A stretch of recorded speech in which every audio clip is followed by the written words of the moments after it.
Yesterday I was on a Zoom call and I couldn't hear anyone.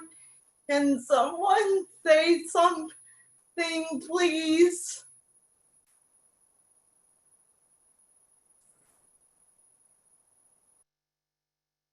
Hi, Jill. We hear you. They could hear me, but I couldn't hear them. All right, thank you.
Jill, I haven't seen you in a while. How's it going?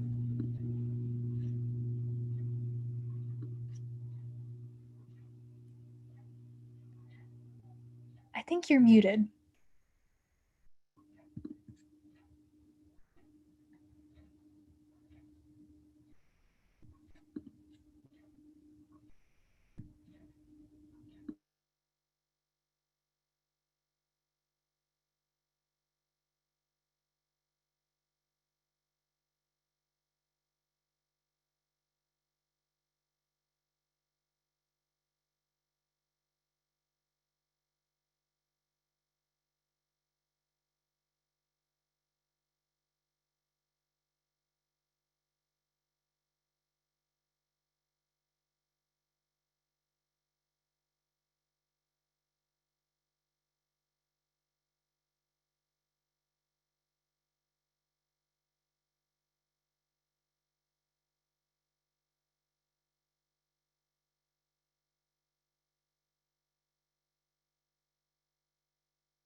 Everybody.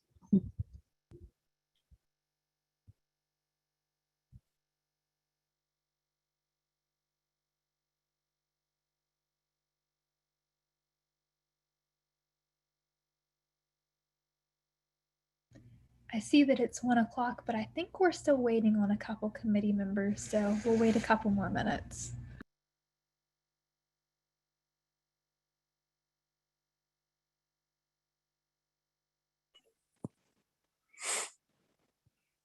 Okay, Lillian, sorry, I didn't mean to ignore you. I lost my agenda, so I had to go get a new crap, and now there's a paper jam.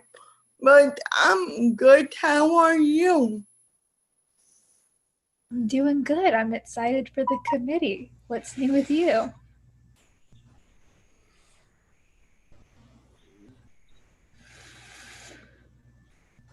Jill, you're muted.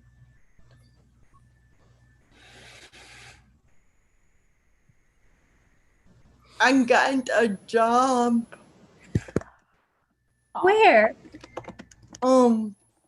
It's in Callahan. My hometown. It's called Parents. It's like a little local small town. We have a lot of regulars, and I'm a boy, girl, whatever, and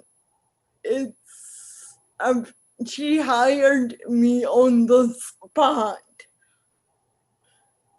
Congratulations, Jim. Thank you, sir. That's awesome.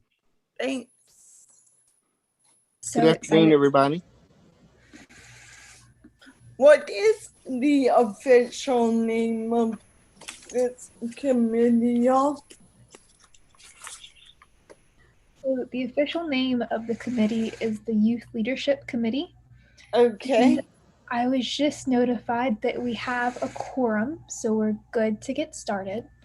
So, Amy, if you wouldn't mind calling roll, that would be great. Sure.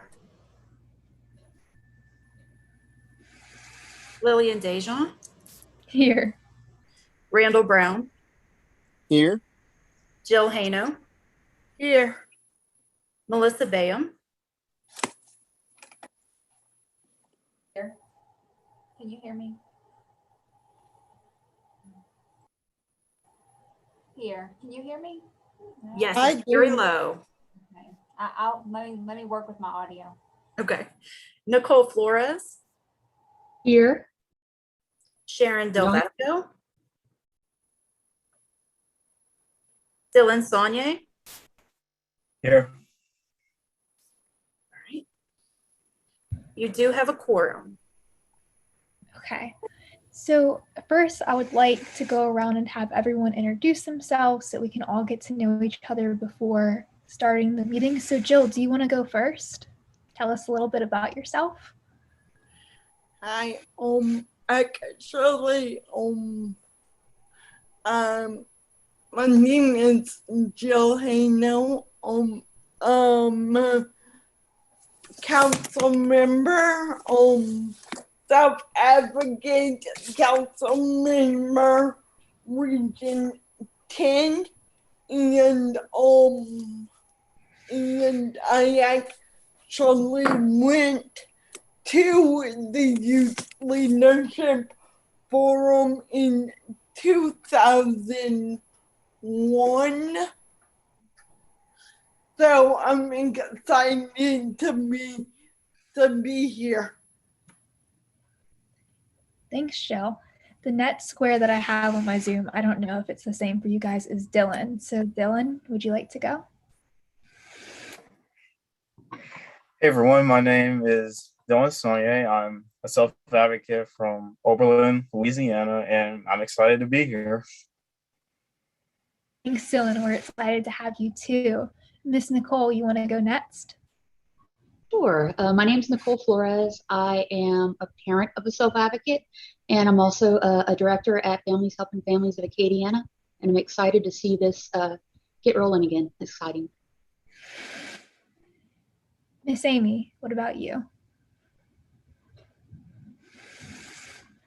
My name is Amy DeVille. I'm the executive director of the Louisiana Developmental Disabilities Council.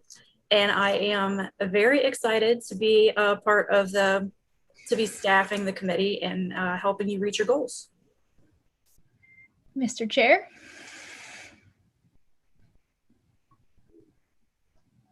I think you're muted. Thank you for that. Good afternoon, everyone. I'm Randall Brown. I'm chair of the Developmental Disabilities Council, and I'm excited to hear what suggestions and ideas we come up with today. And lastly, I think we have Miss Bayham. Can you hear me better now? Can you hear me? Yes. Okay, good. I don't know what my problem with my microphone is. Sorry. I'm Melissa Bayham. I'm the director of Louisiana Rehabilitation Services, and I'm very excited to be here. LRS has obviously always worked with students with disabilities, but we have such a emphasis now with the Workforce Innovation Opportunity Act to work with youth. So I'm really excited to see how we can help contribute to y'all's goals. Awesome. Well, thank you everyone for being here. I am excited that we finally are getting this rolling. So one thing that we need to go over is the formation of the YLF Ad-Hoc Committee.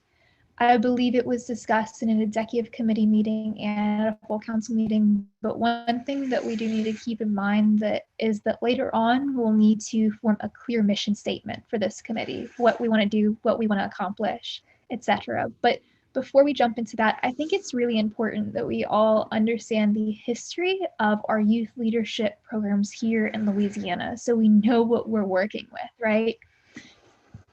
So we originally had what's called a youth leadership forum here from 2000 to 2005.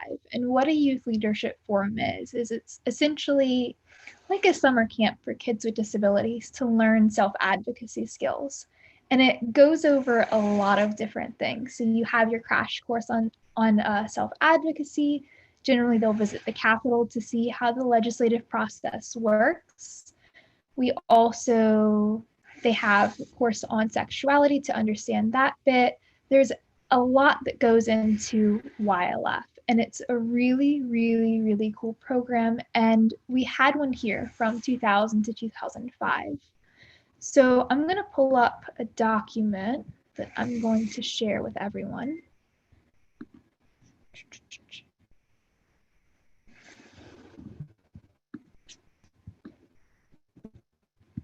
Can everyone see that?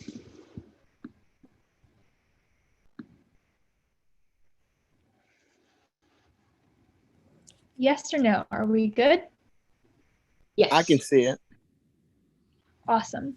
The other two things that I didn't mention about what YLF covers as well is they have an assistive technology portion, which is really neat, but also they go over disability history and culture, which, as we know, isn't necessarily taught in schools, but really important for empowerment of people with disabilities. So whenever we had one here, it was funded by our DD Council, Families Helping Families of Jefferson, the Governor's Office of Disability Affairs, the Office for Citizens of Developmental Disabilities, and actually there was a grant from the Human Development Center that was originally written for 3 years, but eventually was extended. There seemed to be involvement from the ARC, the Department of Education, and also UNO, but the timeline is a little bit vague because it was so long ago, and also there doesn't seem to be a lot of official documentation surrounding this. Our YLF here ended up really abruptly because Hurricane Katrina hit and then Governor Jindal came into office, which wasn't the best for the disability community.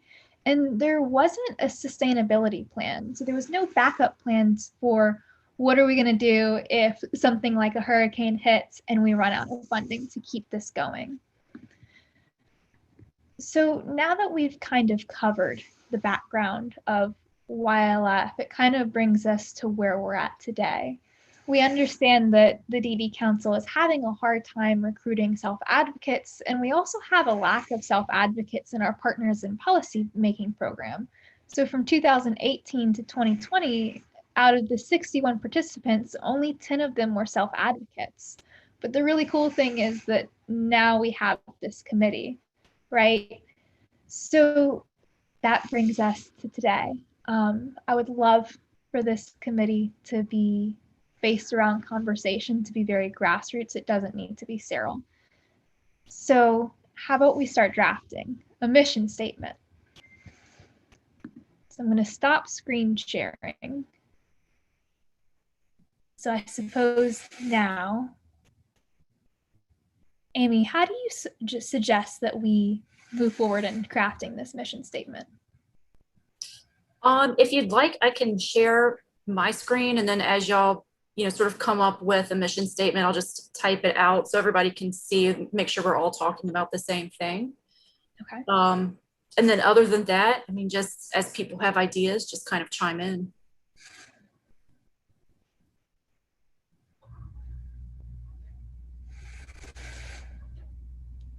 Are we going to share the document now or? Yes. Sorry, I'm working Okay. on it. No worries.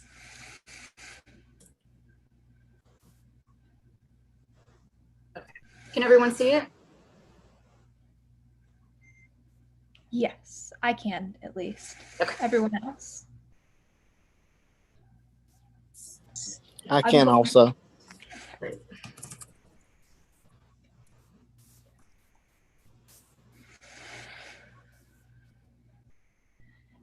So I suppose when drafting the mission statement, it's really important for us to think about what's important when it comes to youth leadership.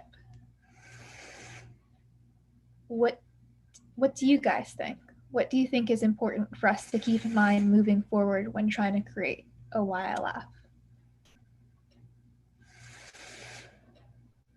I think it's important. A lot of parents have voices, but I think it's important that younger people, younger advocates, they learn this so they advocate for themselves. So it needs to be a lot of input from younger people. And then it should be a mission about teaching them advocacy skills, moving forward. Just trying to think of some way to phrase it. Dylan, whenever you think about teaching young people self-advocacy skills, what do you think is important to relay to them? So I think it's important that. Wait, can you repeat the question again? So whenever we're talking about teaching young people with disabilities self-advocacy skills, what do you think is important to tell them or to teach them about self-advocacy? I think it's important to tell them that to try to keep it going, and it really takes a village to step in and to help out, to teach a lot of people about this type of stuff.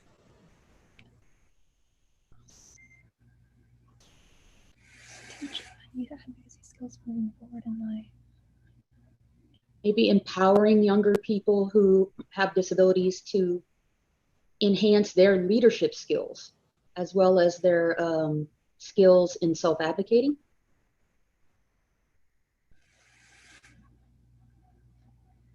Jill, I know you went to the YLF back here in Louisiana. What do you think?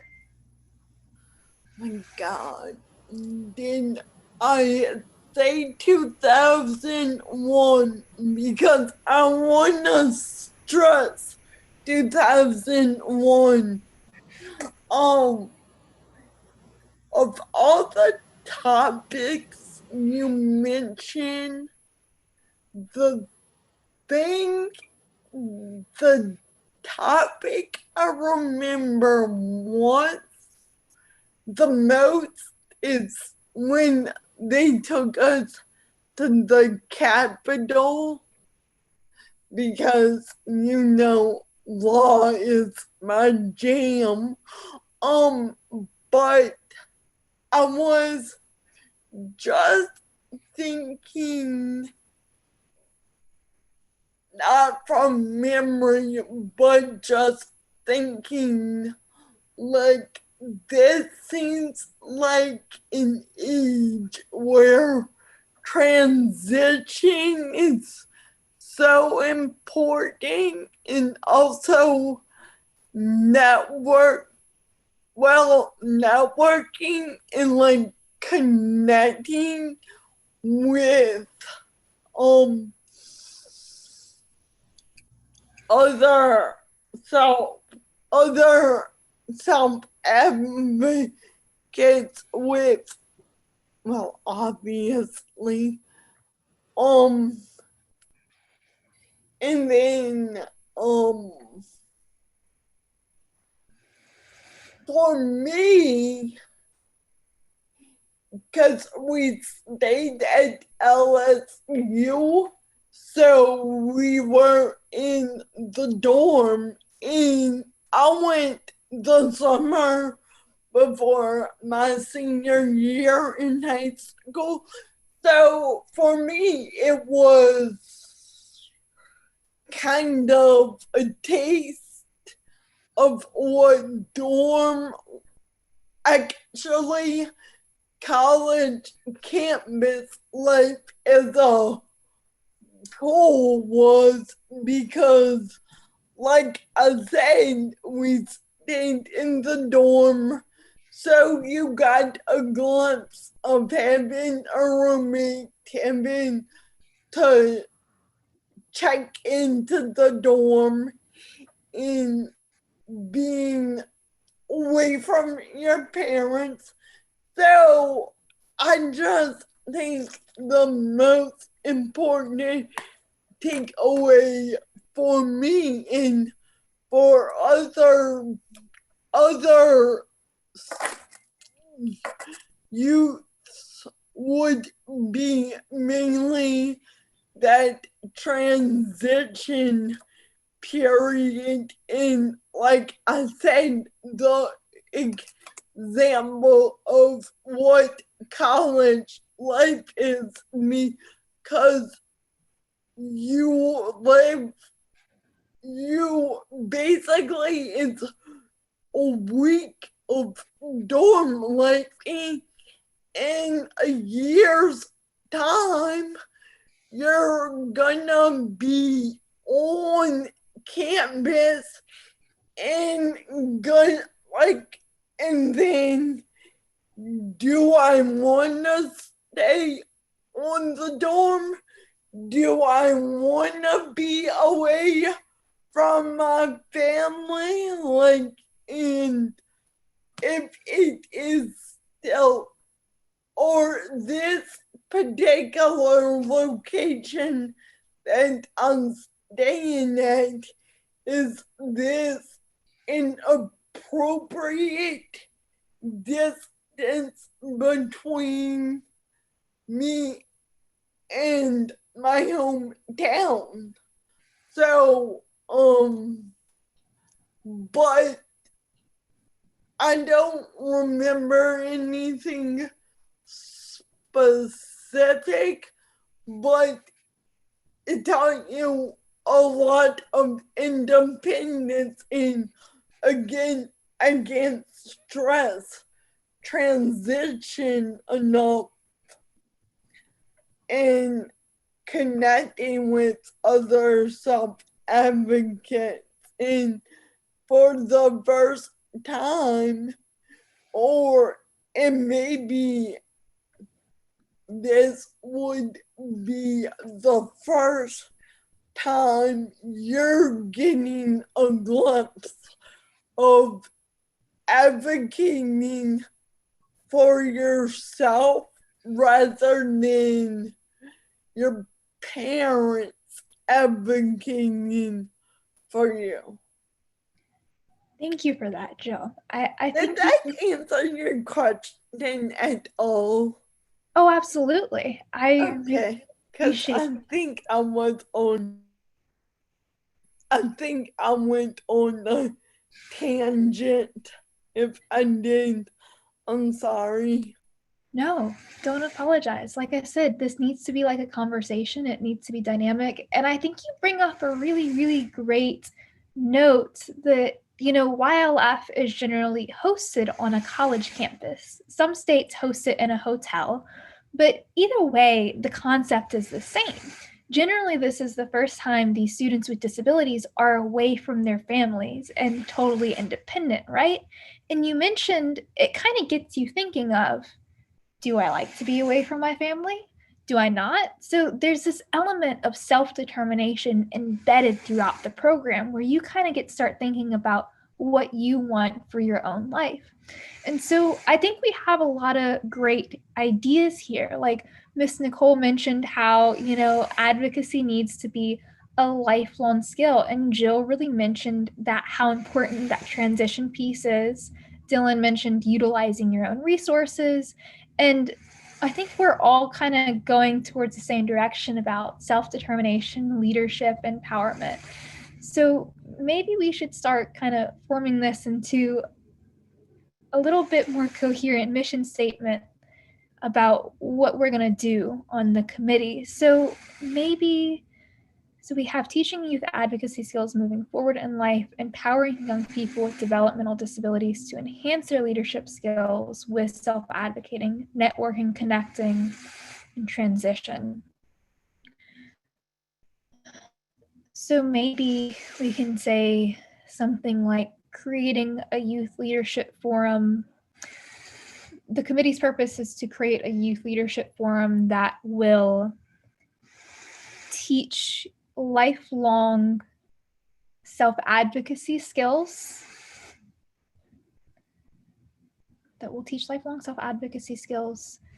empower young people with developmental disabilities,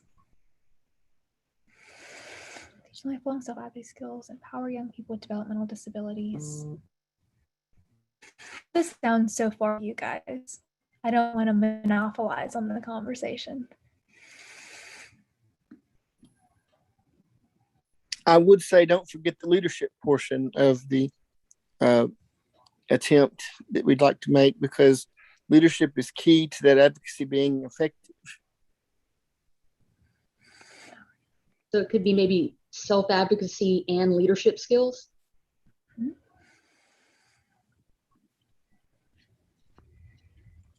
Mr. Harlan put in the chat, making advocacy a way of life for young people with disabilities. I really liked that. Yeah. Because, I mean, never mind.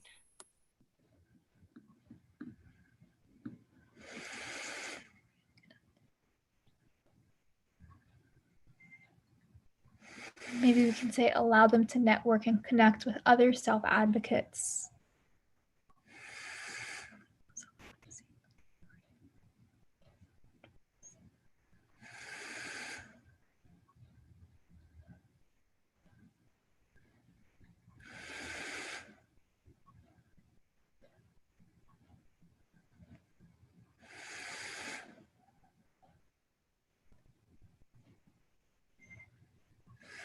I see you nodding, Miss Nicole. You know, and Dylan had put to become future leaders in our communities. I like that. Perfect.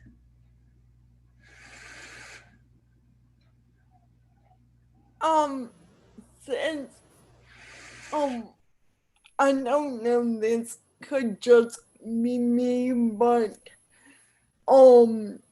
for the wording for the first sentence, teach lifelong self-advocacy. Well, you're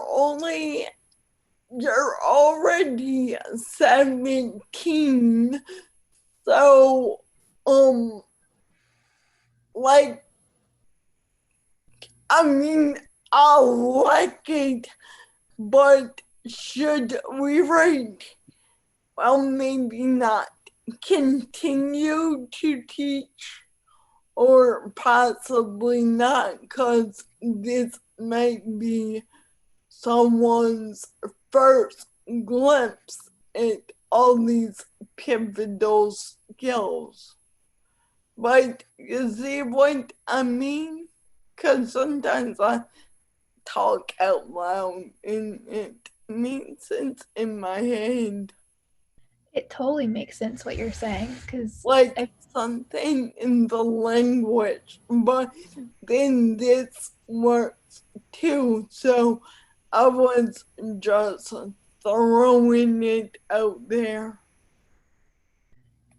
does this I have seen some verbiage on other ones that talked about individual and systems advocacy. That's how they phrased it. Where did you want to put that again? Well, Miss Jill was saying down there, teaching lifelong self-advocacy skills. but they had, I've seen individual and system advocacy skills.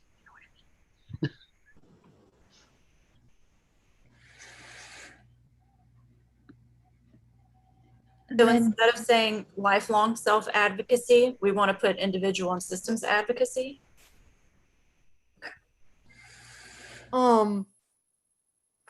We have a personal comment from Miss Nicole. I can't pronounce. Miss Nicole Dejean. Yes, thank you. Sorry.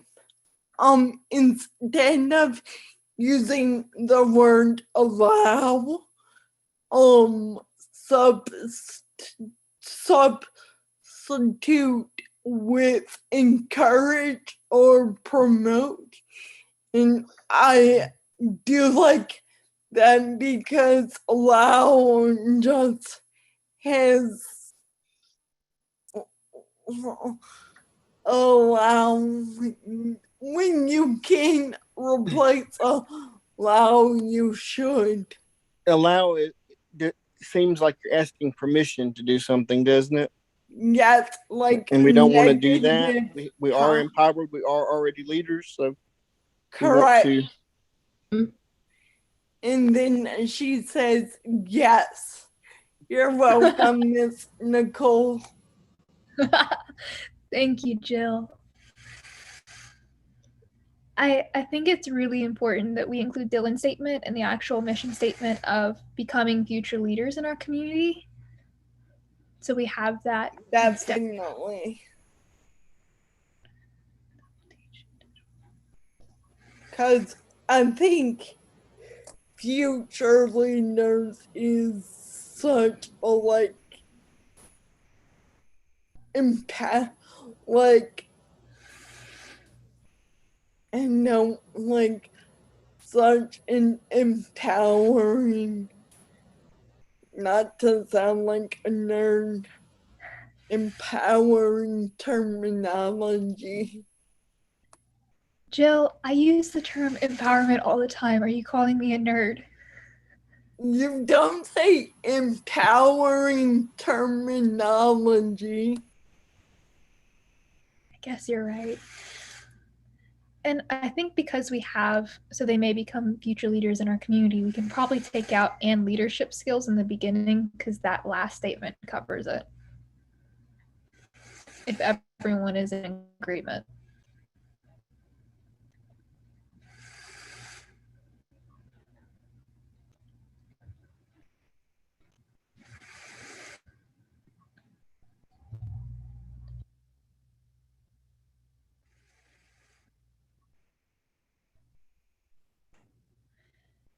Miss Bayham, you've been really quiet. What do you think about the mission statement so far?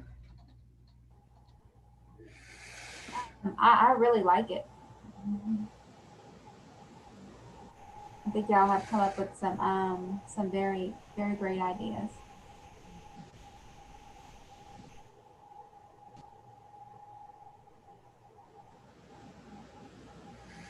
Amy, do you think this is a good mission statement for now? Is this clear enough? I think that it is a good mission statement, and we probably should follow it up with maybe some stated goals or outcomes for the committee.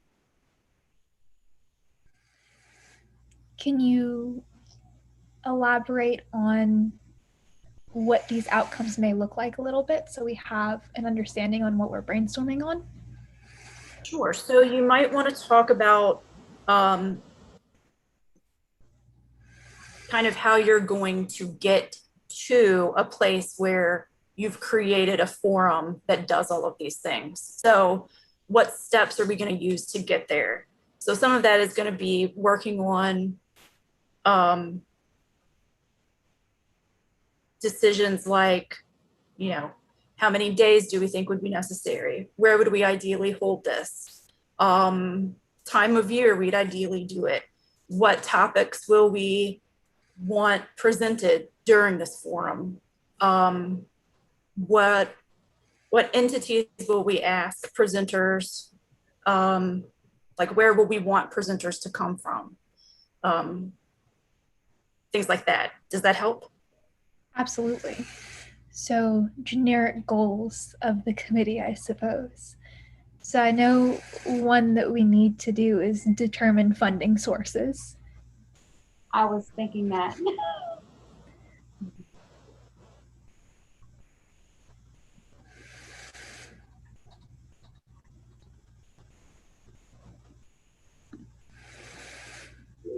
And one thing, Lillian, that I'll add to that, just because as a funding source, there are things in my head. I think it's important that you establish some of the other things first, because like take vocational rehabilitation, for example, depending on what the activities will be during the forum will determine how much vocational rehab can pay, or if they can pay a portion, or what portion they can pay for. Does that make sense? Absolutely. Absolutely. I think funding is really important to keep in mind while moving forward in the committee, but I also think it's really important to have YLF stay true to YLF. So I think striking that balance is going to be our key, where what's going to be sustainable and what's going to be impactful. So thank you so much for emphasizing that, because it's so important to keep in mind. Hey, Lillian, Stephen had a suggestion for, I think, rearranging the words in the mission before you all get to the goals. Do you want me to read it for everyone? That'd be great. Thank you. So his suggestion is creating a YLF that will teach and empower young people with developmental disabilities, systems advocacy, and to promote networking and connection with other self-advocates so that they may become future leaders in our community. So it looks like he might have moved the empower young people to the beginning of the mission and moved the other part down. Could you read it for me again, Ebony, a little slower? Oh, yes, I can. Creating a YLF that will teach and empower young people with developmental disabilities.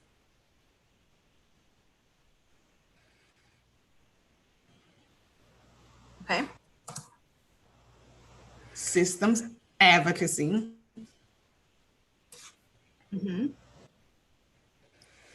And to promote networking and connection with other self-advocates. That part may already be in there. And to promote networking and connection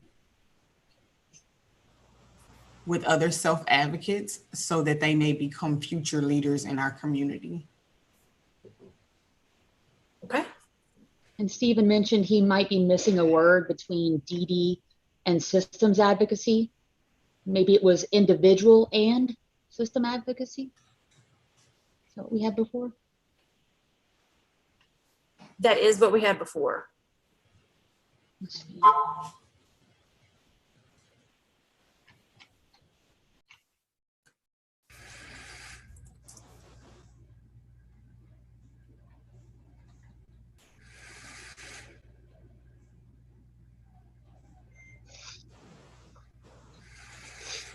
Guys, I think we just accomplished the DD Council's wordiest mission statement we've ever had before. Stephen says still missing something there, though. Can you elaborate? Me? No. Oh, Stephen. Stephen, I'm gonna allow you to talk so you can give your suggestion. Stephen.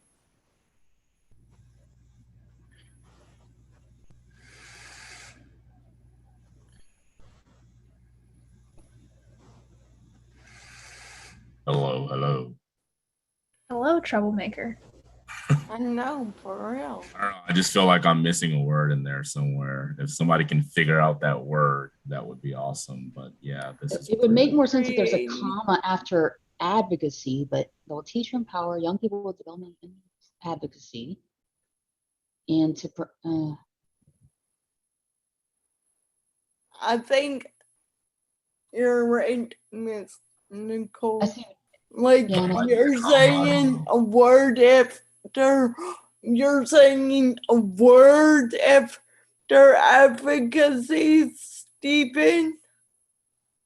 It's either a word or a comma, but in my head it made sense. But as I'm reading it, I feel like I'm missing something. So if it makes sense to everybody else, then I'm okay with that. But that was just my suggestion.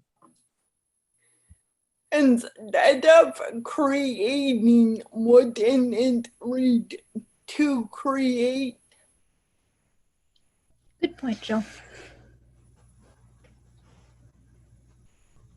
Yeah, Jill, if we had to create.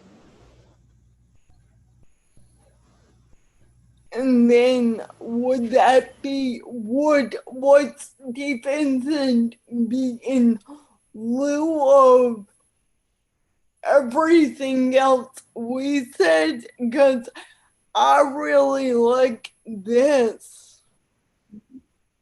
I do too.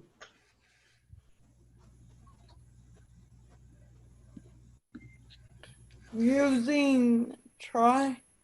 Yeah, try using person instead of individual advocacy was a comment by Harlan. Where?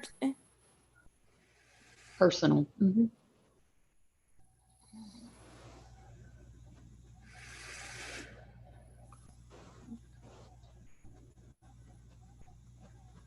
Okay. I have a strange suggestion, and English is my thing. Maybe taking out the comma and to before promote, and I think that'll fix the verbs, if you will. Because you say will teach and promote. I'm sorry, keep the and promote. And take out the comma and the to. Yeah, right.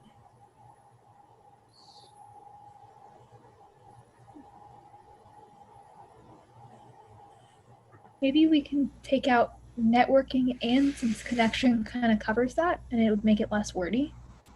Yeah. Mm-hmm.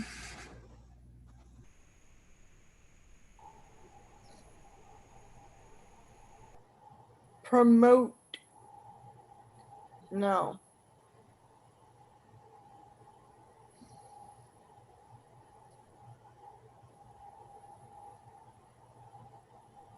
Mr. Chair, what do you think so far?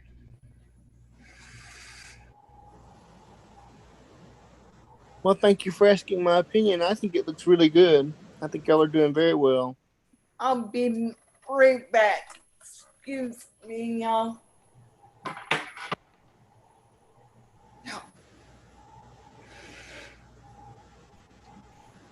Is everyone comfortable with this mission statement?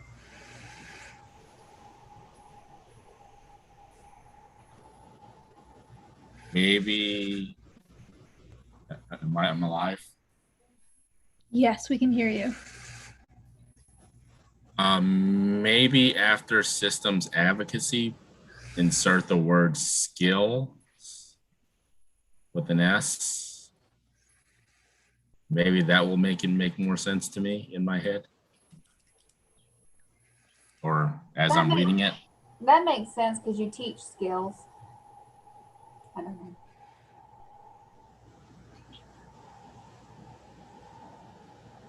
Yeah, I think it makes sense now.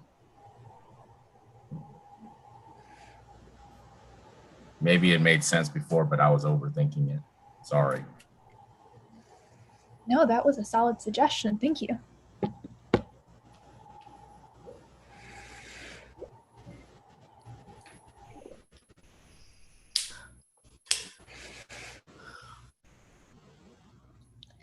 Dylan is the other young person here. Does this look good to you? Oh, I just saw it. Says sounds good to me. Okay. Yeah, I think it sounds good.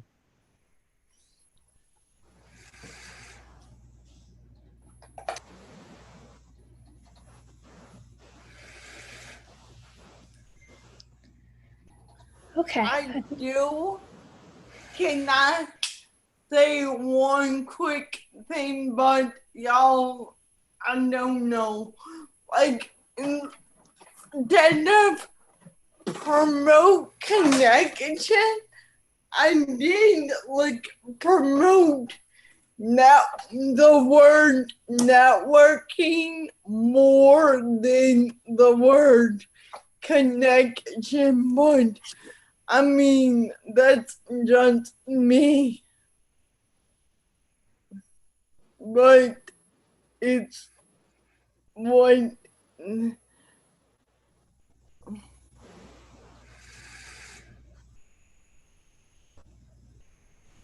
Do you want me to replace connection with networking? That was just a teeny tiny.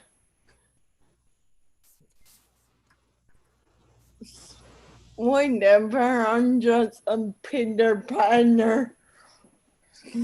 Appreciate your suggestions, Jill.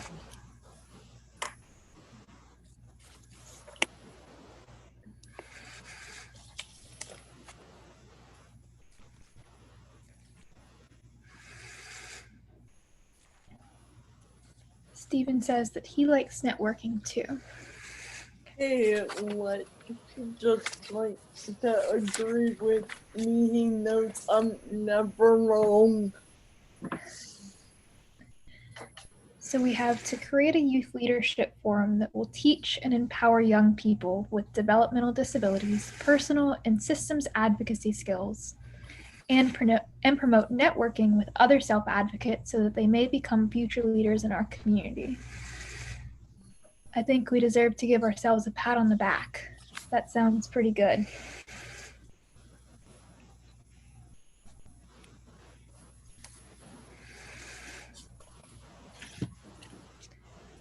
Do we have any other input from our committee or attendees?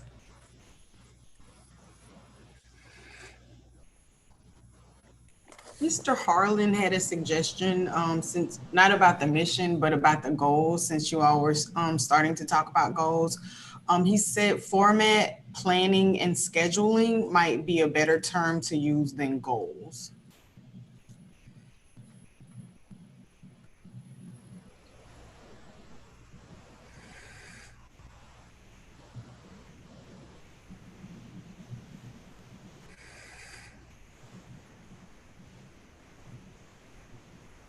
Wait.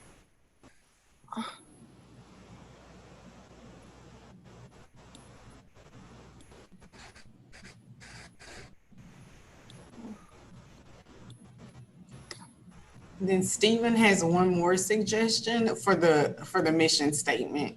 He said maybe take out in our community, as it could be more than that. I'm so confused.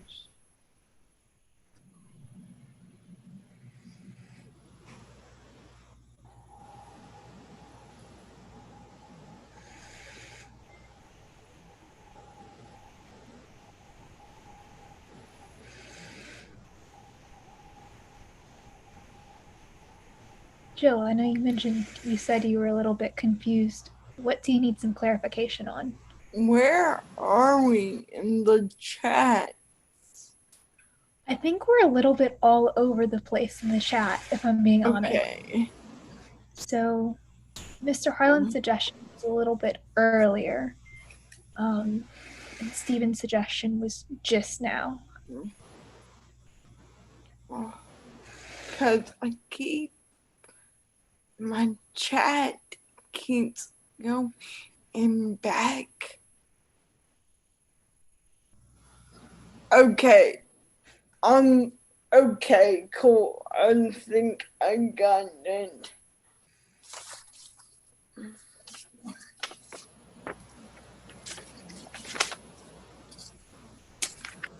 You know, maybe we could use the format, planning, scheduling as our outline for our goals. So we have, our formatting section, planning and scheduling. So I guess funding sources would fall under planning.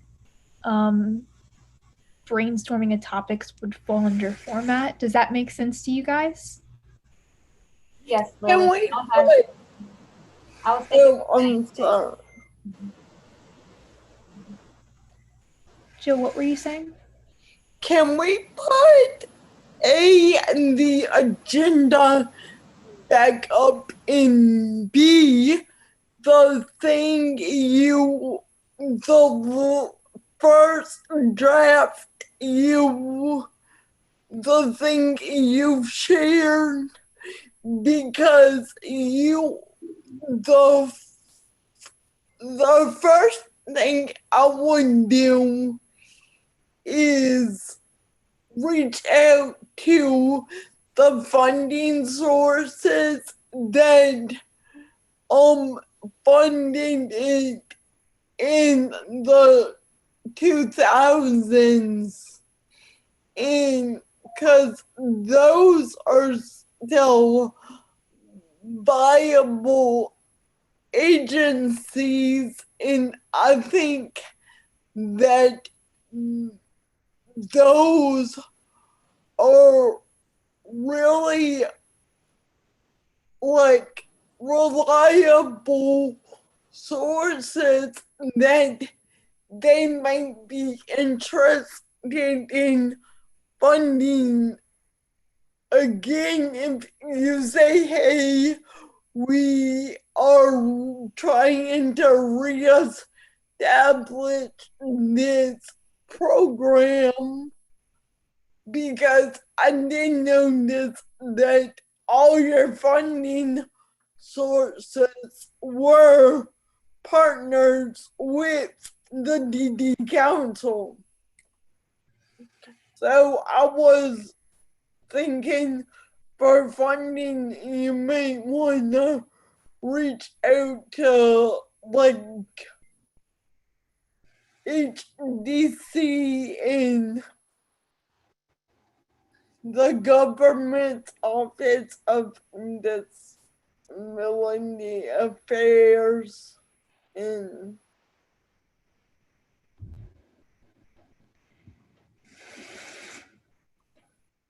I just linked the funding sources from back in the day. I think that's a really good point of, doing what worked before. So thank you for bringing that up. And I think we can also kind of hash that out a little bit more in detail at a future meeting where we're really sitting down and saying, okay, how is this going to work and how are we going to make this sustainable? So thank you for bringing that up and keeping that in the forefront of our minds, Jill. Okay. So we have, I guess, the goals now. So we have our format, planning, and scheduling. So we've determined funding sources. Format would be brainstorming of topics and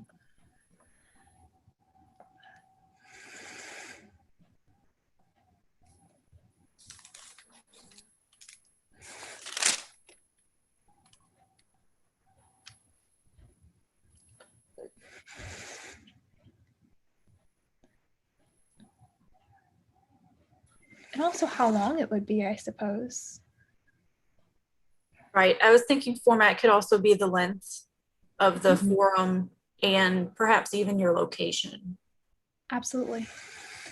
And one thing that I did not mention earlier is that over 31 states are hosting YLFs across the country. And while there are some basic requirements on how to run them, because California is like the hub of YLF and they have some outline, it is very flexible, where you can adjust it according to the state's needs. So let's say we want to have a soft start for our first year. We can say, oh, let's do 3 days with only 10 delegates instead of doing a whole week with 30 students with disabilities, right? So we can adjust it as we need, and we can adjust it year by year according to what our DD Council and other funding sources can accommodate as well.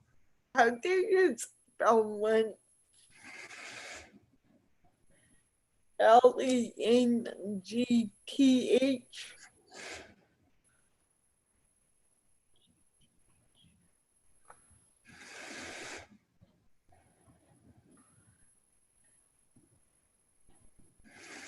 No.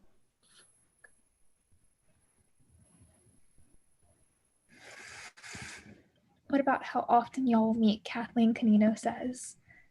That's a huge part. Thank you, Miss Kathleen. And I think we can also probably decide that today as well, of how often we want to meet. What about age range? Age range, yes. Thank you.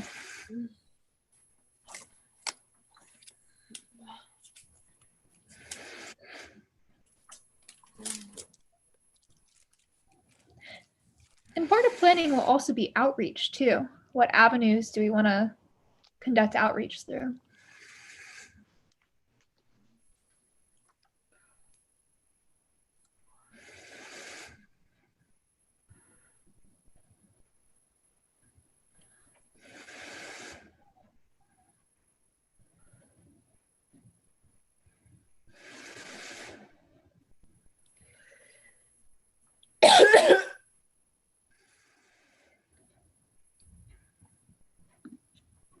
Recruitment strategies. Thank you, Nicole Deschamps, aka Mom. Can we turn to the community? Can we what? Can we turn to the community?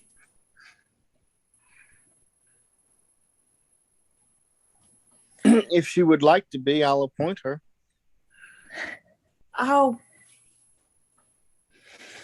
Diversity strategy, it says. That's a good one. I'm sorry, was that diversity strategies? Yes, ma'am. Okay.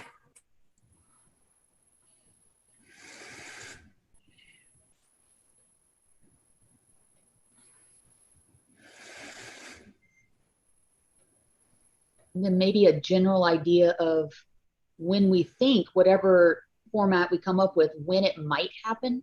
So we can kind of work backwards from there with meetings and making sure we can do checklists and stuff.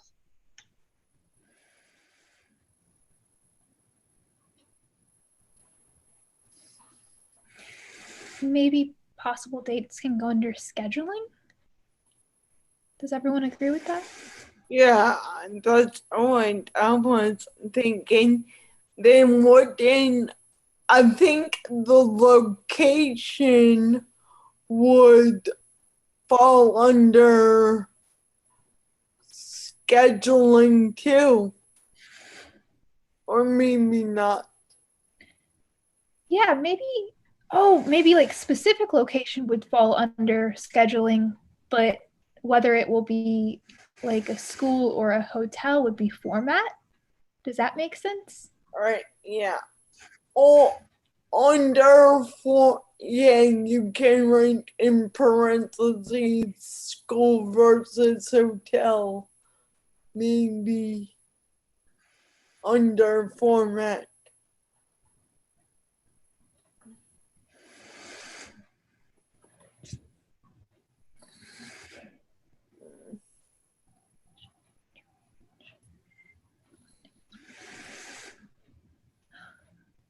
Under planning, I know we'll need to put, because I'll send this information to everyone after the meeting.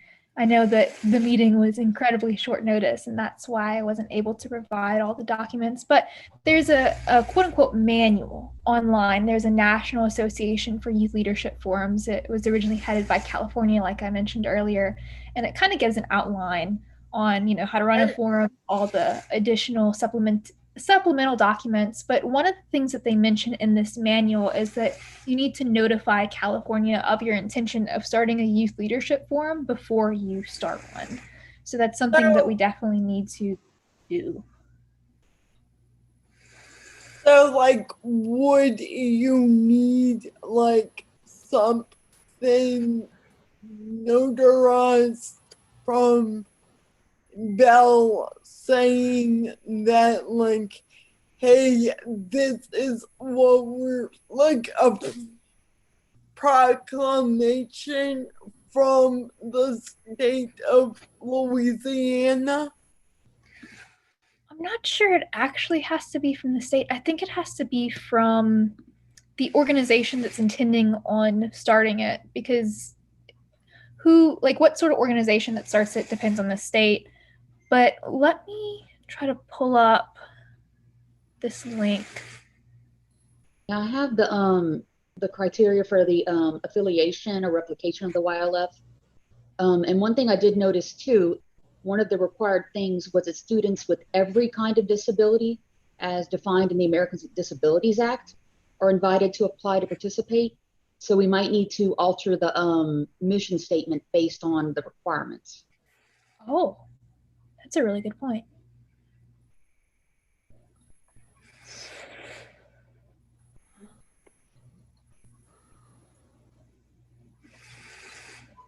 And they also have like the goal of having a lot of diversity and self-advocates also be on-site staff and volunteers for the program. So as we look at recruitment and things, it could be for volunteers and staff too. I think what's really like that. Okay, so I'm going to send this link through the chat. And what I'm referring to is on page 6. It's under bullet point 10. Can you email it to me actually? Or can I email it to myself? Yeah, I can definitely email it to you shortly. It reads, any group planning to produce a YLF must notify the California Governor's Committee of their intention and must request in writing recognition of their affiliation as a YLF.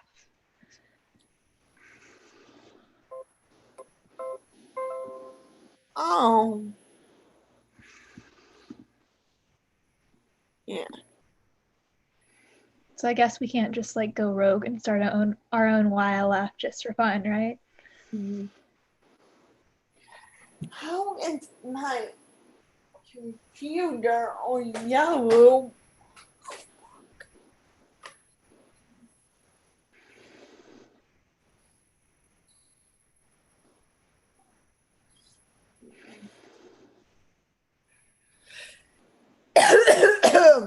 Sorry. I think this looks pretty solid so far. Are there any other suggestions from the committee or the attendees?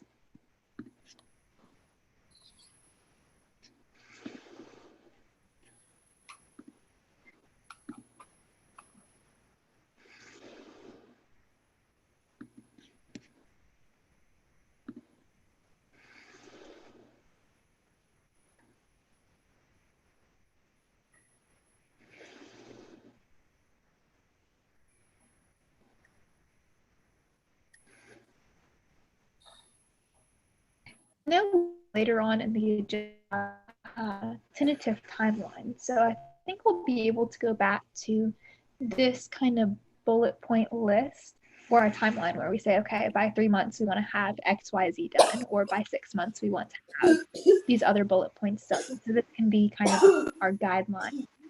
So I'm going to jump back to the agenda to see where we're at because I know we've bounced around quite a bit. So we've created a mission statement. And we also have topic brainstorming and tentative timeline formation. We've been running for about an hour though. Is it okay if we take a 5-minute break? Is everyone in agreement with that?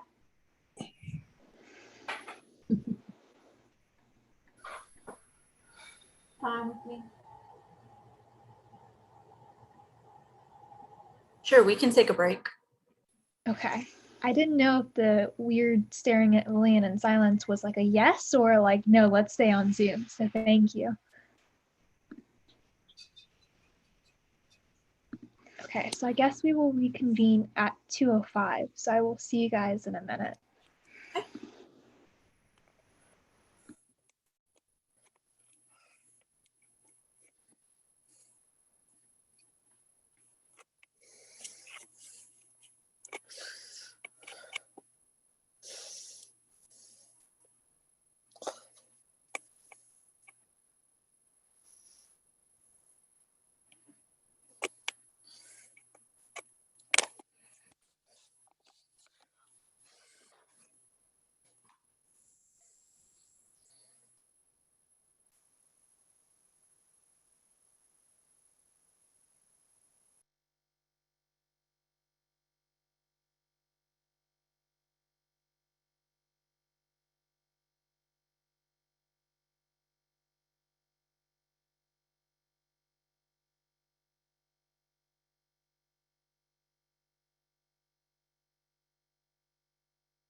All right, everyone, it's 2:05 and just around time to reconvene.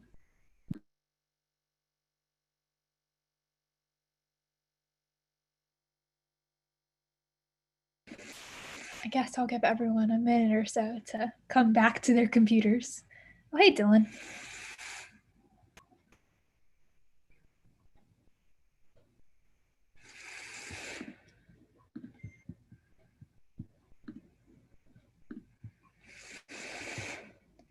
So Stephen put an interesting question in the chat. Is there a legal process to developing YLF that has to be considered when planning? To my knowledge, there isn't really necessarily a legal process per se. I know we have to notify California. I'm not sure how old that manual is, so we'll probably, want to notify California and reach out to the National Association for YLFs to kind of figure out what the current process is. But to say a legal process, probably not, because a YLF can really be started by any sort of organization. There are some states that it's hosted by their DD council. Some of it's their independent living center. And I've actually heard of some states passing legislation to get this through, or even starting their own nonprofit to fund it. So it just varies by the state and the state's needs and how it kind of falls, right? So the next thing on our agenda is not tentative timeline formation, is topic brainstorming. So I'm actually going to share Oklahoma's Youth Leadership Forum schedule on the screen so you guys can kind of get an idea of what a YLF can look like before we start brainstorming on what this is going to look like here. But before we do that, does anyone have any questions or comments that we need to discuss first?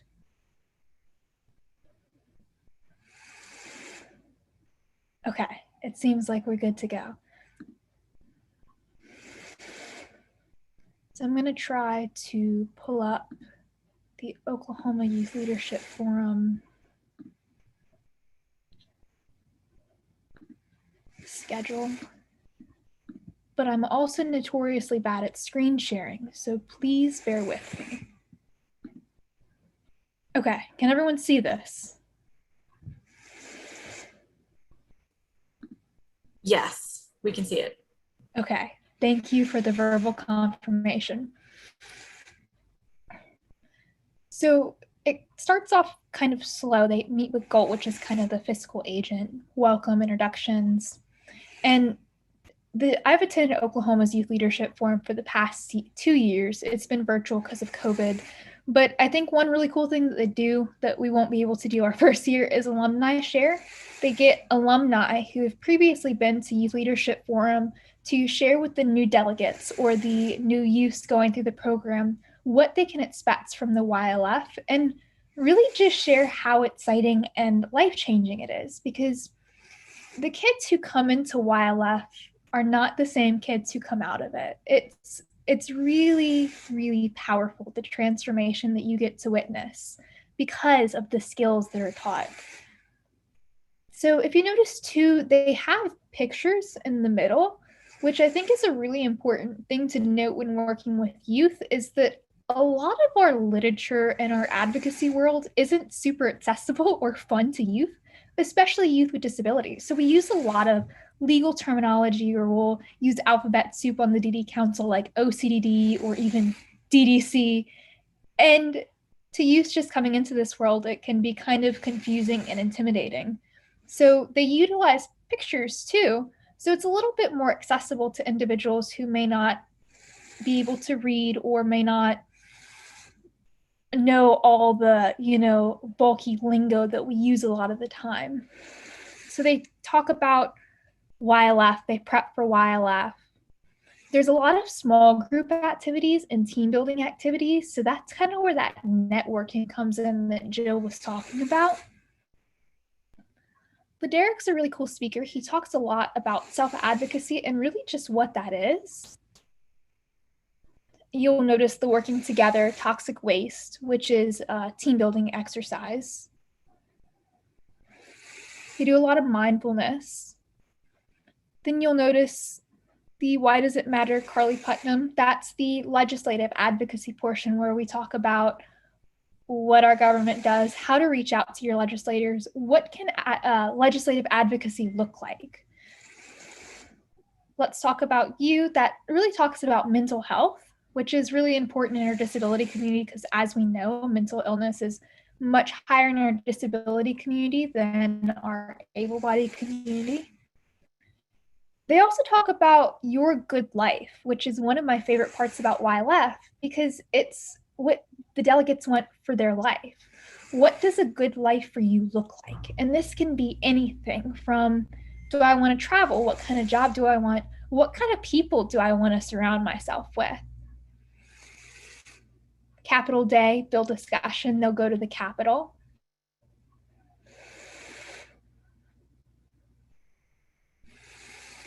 Deliver notes to your legislature's office. So it's like real life legislative advocacy experience. Mock legislative debate. More small groups, mindfulness. The responsible choices is the sexuality section. There's a part 1 and 2. 1 is general info, and so the way Oklahoma structures it is every delegate has to submit a question regarding sexuality. And so that way it's very individualized to the group of delegates that they have there. And their speakers are really incredible in making it a very comfortable environment to ask questions that they may not feel comfortable asking at home. Another really impactful session is the disability history and culture. You'd be surprised how empowering it is for the delegates to learn their own history. Sharing Your Good Life, formal dinner, you learn how to do formal dining, which is really cool. More small groups, parents only session, and then closing. So that's what Oklahoma's looks like. But we kind of have the freedom to personalize this to Louisiana. So now we've come to the point where we have topic brainstorming. So Amy, would you mind pulling up a document so we can kind of brainstorm some topics? Sure, give me just a second. Thank you.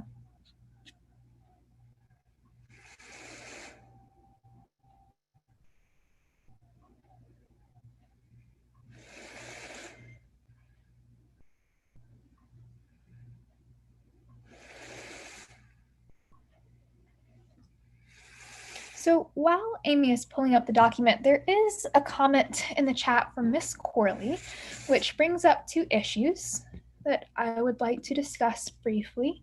So the first one is, can someone explain the reasoning for only 2 youth on this committee? And I can definitely answer that. So there's, I think, 2 reasons for that. So right now, this committee is mostly composed up of volunteers. So I know Miss Nicole Flores volunteered, Jill Hano, I volunteered, Melissa Bayham volunteered. And I did request that Dylan be on the committee because, you know, he had testified at the legislature and a really powerful self-advocate. But the other reasoning too is it is really difficult to find youth advocates, but specifically youth advocates that are interested in serving in a legislative advocacy type setting like the DD Council, because right now our outreach to youth or even self-advocates is lacking. And so I think that's why we have this committee and why we're working towards having a youth leadership forum in general, so we can cultivate more self-advocates and cultivate more youth advocates, because you're absolutely right. We need more young people. So if you will excuse me, my pump is beeping, so give me 2 seconds to turn that off. The thing about being medically complex is I'm constantly am accompanied by many noises.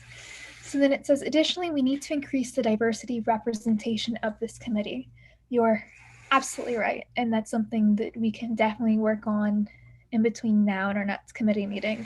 I think, again, the reasoning why the composition of this committee is the way it is because it's mostly volunteers, but it's definitely something that we can work towards. And I appreciate your comments, and I hope that answers your questions.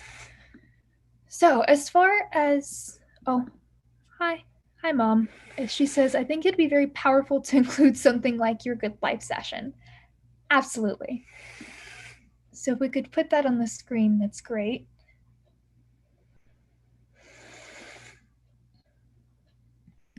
Mr. Harlan puts in the chat, one of the most important skills I've discovered is learning how to effectively tell your personal story. So maybe, what's your story? Question mark.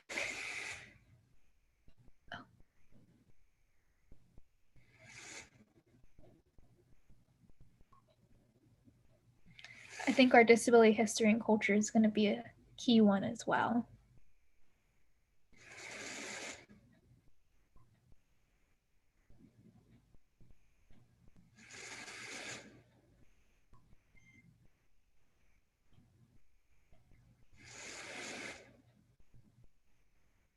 Jill, are there any sessions that particularly stood out to you whenever you went to YLF?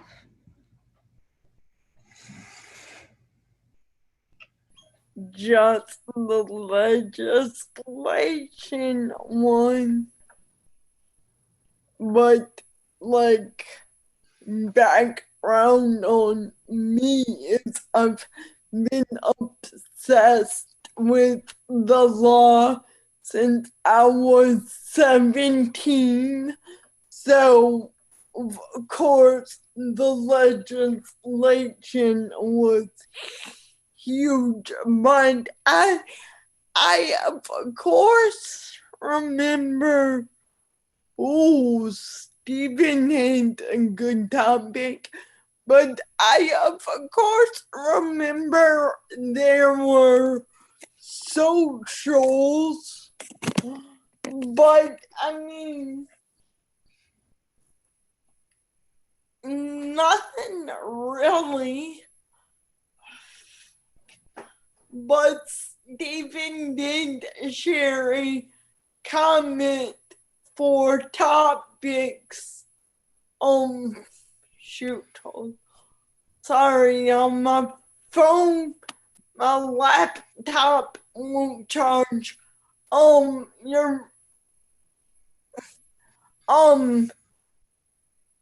people first language versus identity first language is our public comment from Stephen. And I think that one can definitely be more of a discussion too, like run down what identity first and what people first language is. But a really interesting discussion going on in the disability community right now is that there's some people with disabilities who actually prefer identity first language, and it's such an interesting dialogue. I know you mentioned legislative advocacy, Jill, so if that could be something you could put on there, Amy, that would be great. And like I said, that is all I remember.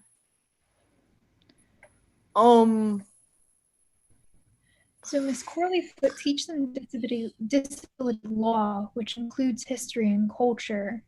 Are you talking about like the ADA? If you wouldn't mind putting that clarification in the chat, that'd be great. And there was a suggestion in the chat, sexuality, dating, and relationships, which is definitely one that we need to include. So how many topics, like how would the flow of the forum go, like just off the top of your head? Because I'm assuming each topic would be a breakout session. So like how many topics, like is it a topic a day, or is it like 4 breakout sessions a day? You know what? I don't really know. And maybe that's something that we decide later on when we know Yeah, more. maybe that should go in, or like, can we roll up to when you had everything broken down? Because in our planning, don't we need like a format of the sections, or a I don't know what I'm saying. So like a breakdown for the days, like yeah, different like schedule. Okay. an outline of, before we can break down the days though, shouldn't we outline everything we want to do? Like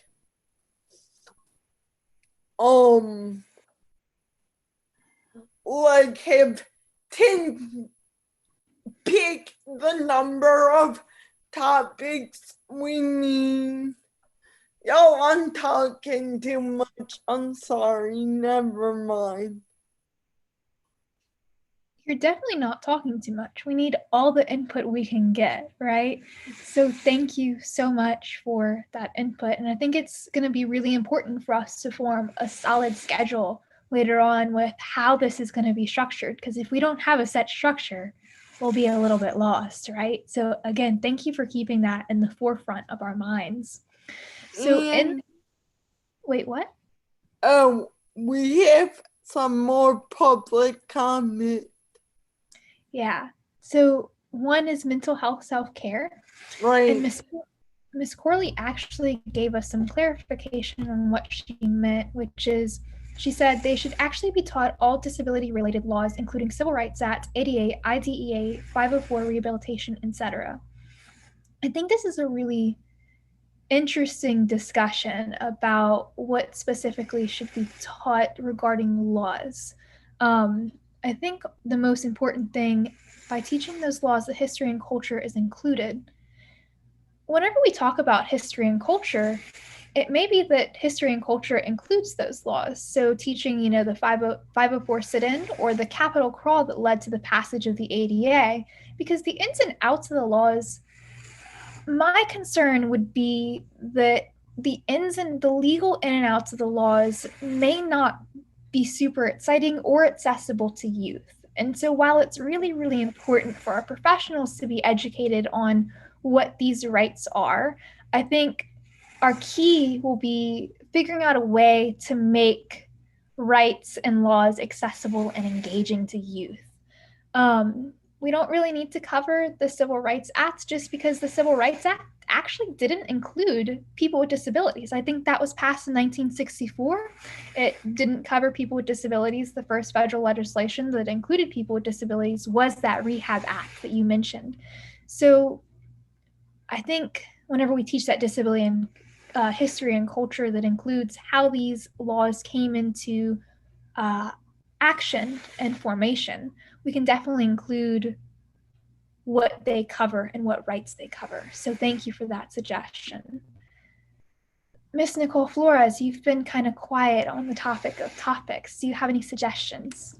I was actually thinking that, like you were mentioning, going into disability history and culture, but also as we get into legislative advocacy, like how the Rehab Act came about, which led to these laws, which would kind of, kind of cross over with that. And then coming up with a lot of topics, we might want to revisit too the manual and just make sure that we're brainstorming, but if there's something that has to be done, that we also include that.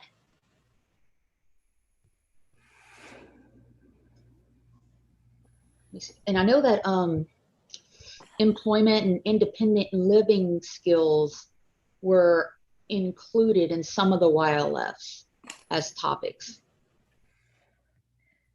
Mr. Harlan put in the chat, what about how to find disability-related programs and resources to help understand and manage them?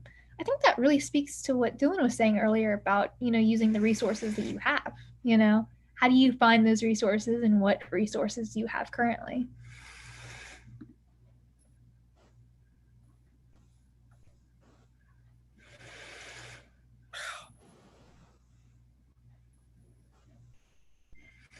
Dylan, what do you think of this list so far? These are really good ideas. Just looking at them and everything, I think these are some good ideas, and I like the, how do I put it? I like the how we're kind of brainstorming on this topic, because I feel like it should be more spoken out with people, and I think these are really good. Thank you, Dylan. We You're really welcome. definitely we value having your input.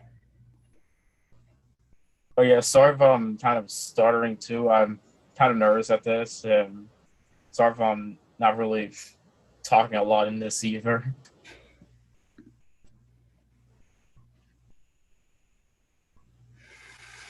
No worries. Sorry, I was just reading the chat. No worries at all. You couldn't tell at all, Dylan. Oh, it's You're doing okay. great. And if Thank you want to you. know, I was super nervous before the committee meeting too. So you're not the only one who was really nervous. Yeah, this feels kind of new to me, so I can definitely understand that. And I think that's why this is like the YLF is so important, because like as a young person coming into this world, it can feel really foreign and different. Because I remember the first time I went to like a committee meeting, I really didn't understand anything that was going on, if I'm being honest with you guys. Everything went over my head because no one teaches you how to navigate these systems as a young person, or there's no like how to go to committee meetings or DD council meetings, right? So it can be really nerve-wracking. That's how I feel about it too. So I hope it has been at least fun so far. Even if it's nerve-wracking, I hope it's been like a fun sort of nerve-wracking.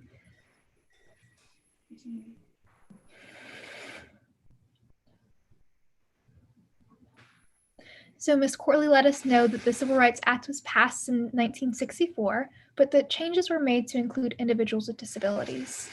Thank you for letting us know that. And maybe that's something that we include in the disability history and culture, that originally it didn't include people with disabilities, but later on through advocacy, there was that change made.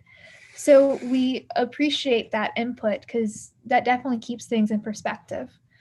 Stephen Nguyen says the basics of self-advocacy. So yeah, if we could add that, that'd be great. Nicole Dejean, oh, Dylan, you're doing awesome, and what you said is so important. I think we can all agree with that statement. Oh yeah, is it okay? I can add something to that list too. Mm-hmm. Yeah, of course. I think also whenever people get introduced to this type of stuff, I think it's important to elaborate a bit more about what we do in these type of meetings and what we do when we do self-advocacy, and what we do whenever we get introduced to this type of stuff, and wherever they feel like it's all new and it's foreign territory. I think we should tell them that it's all right and it doesn't seem as daunting that it looks as it is, if that makes sense. Absolutely. I love that. So maybe like a how-to advocacy meeting. Does that sound like it encompasses what you were saying? I think so.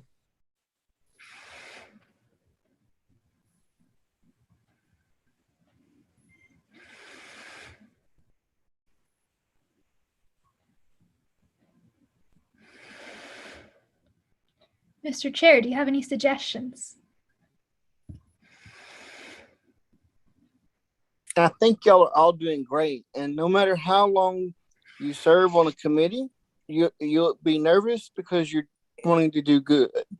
So we can help make that nervousness less, but I think being nervous is part of service too. So I thank you all for everything you're doing, and you're doing a great job so far. Maybe getting better at going to advocacy meetings is just knowing how to tame the nervous belly a little bit more each time, because that's how I feel. Ms. Bayham, do you have any suggestions as a professional in this field? The only other thing that I was thinking, but then I second guessed myself, because I know a lot of what the purpose of this is self-advocacy, which is absolutely important. But obviously, as the director of LRS, I'm thinking of employment. So I'm not sure if employment should be specified as a topic or not.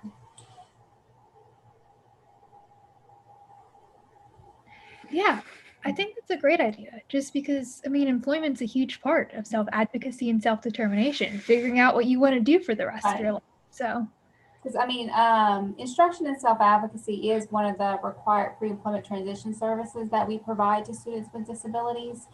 So I'm not sure if this would be the appropriate place to talk about some other of the like the soft skills and workplace readiness training type activities or not. I guess it'll depend on how many topics you end up with and your time and things like that. So I know, thank you for that suggestion, by the way. I think that's a great point. I know we only have 30 minutes left so far, and we still have to make a tentative timeline. So I think we have a really good slate of topics. Real quick, Ms. Corley put in the chat, will this committee topics overlap with LRS and DDC contracts? Can we allow Ms. Corley to speak so she can elaborate a little bit on this? Because I'm not really sure I understand the question, but I want to make sure we cover it.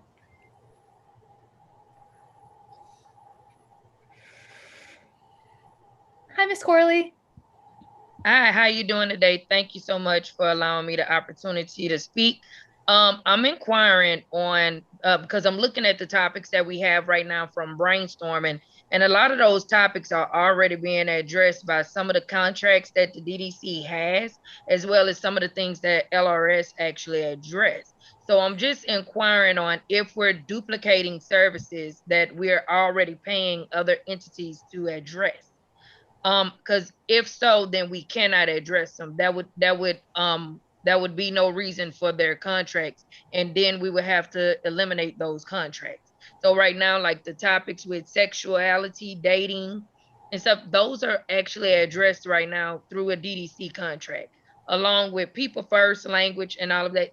Those are DDC contracts that we already have that are actually in place right now.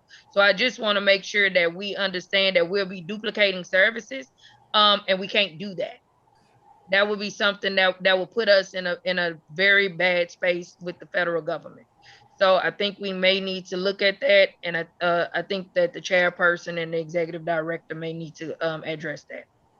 Thank you. We will do that, Ms. Corley. I appreciate you keeping that in perspective. Amy, would you mind addressing that for us real quick so we can get a little bit further clarification on just contracts?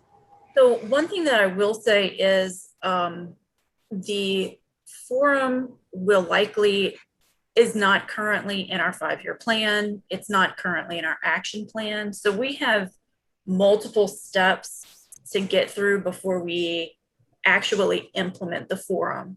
So we're looking at a somewhat lengthy timeline of perhaps a couple of years before we even get to a point where we can implement the forum.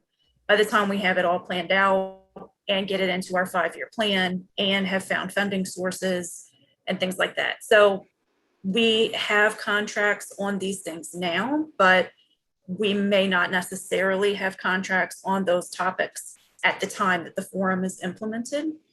And so some of this is really forward thinking about what we want the forum to look like ideally. And then, you know, when it gets closer to actual time, we'll have to really flesh out, you know, how we can actually make it happen. But this is this committee is the first step in a pretty lengthy process to make the forum actually come together. Lillian, can I address the LRS issue? Yeah. So just to kind of clarify, so we do provide pre-employment transition services, which include some of these topics. But the way I see it is that LRS is always looking for ways to provide these services better.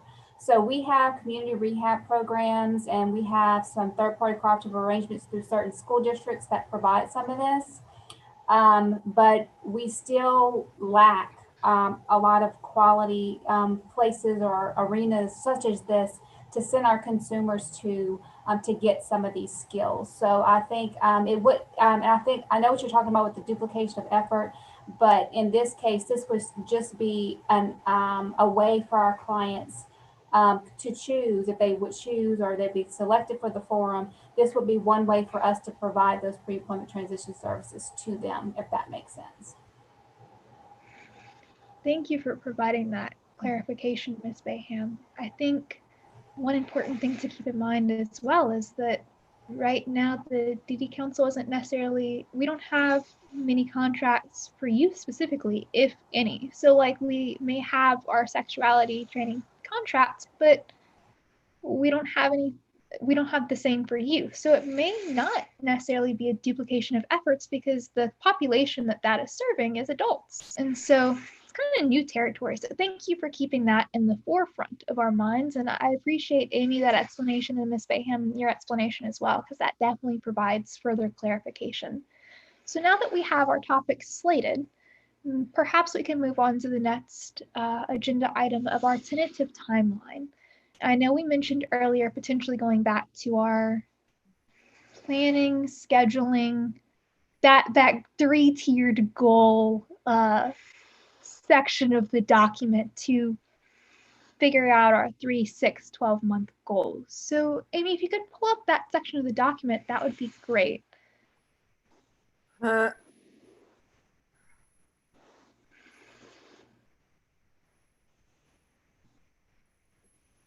Can everyone see it? No. No? Okay. I can just see the topics. Okay. Yeah.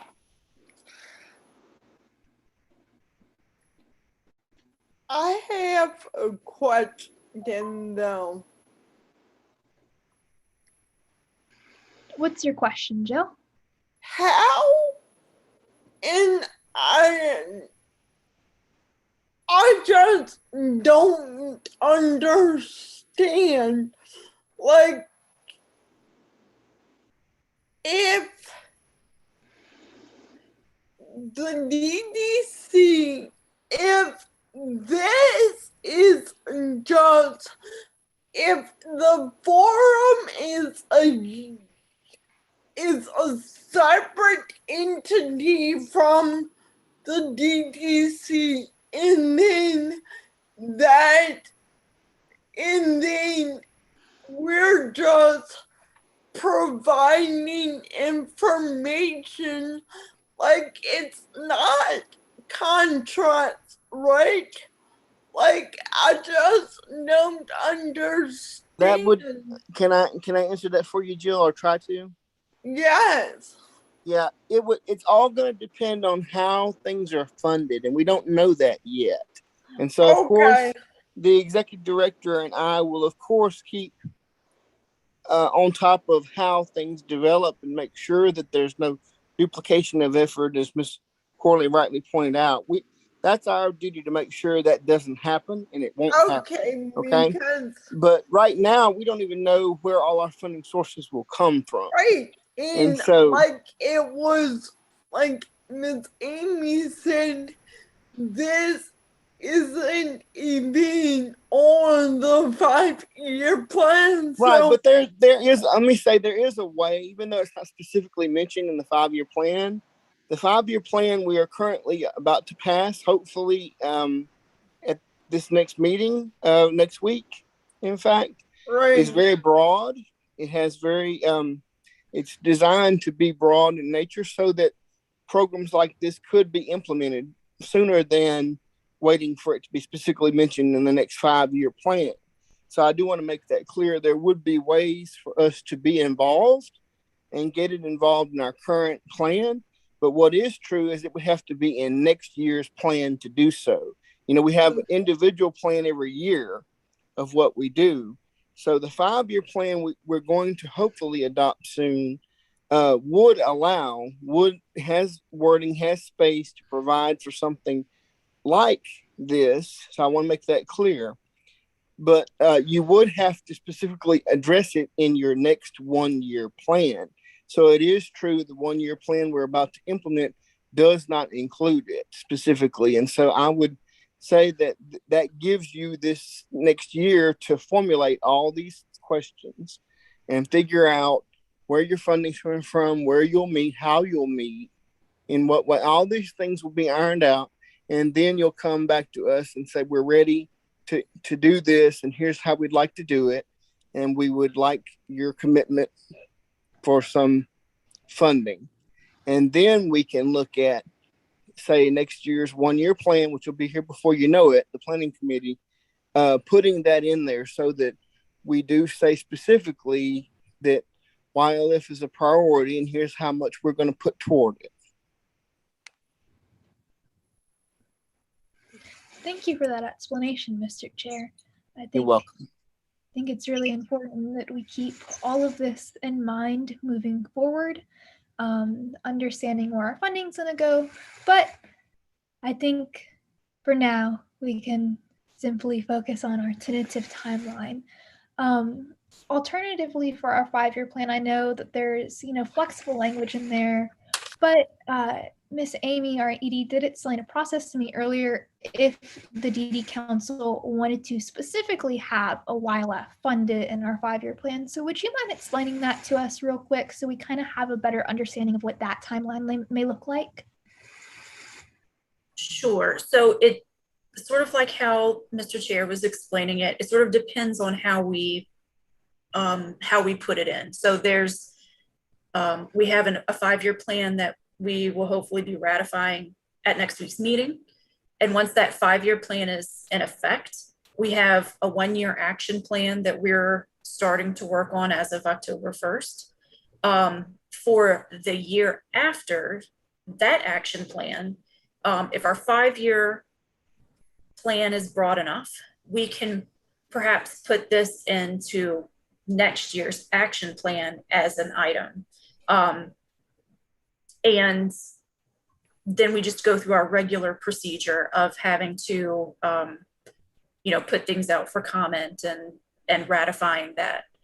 If we make a change to the broader 5-year plan, then it usually would mean putting everything out. Well, what it would mean is we would have to make a motion and get that accepted, put it in the 5-year plan, put that out for 45-day comments, then come back together to ratify that change. So it's a lengthy process if we put it in the 5-year plan.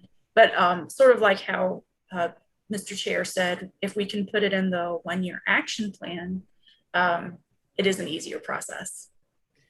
So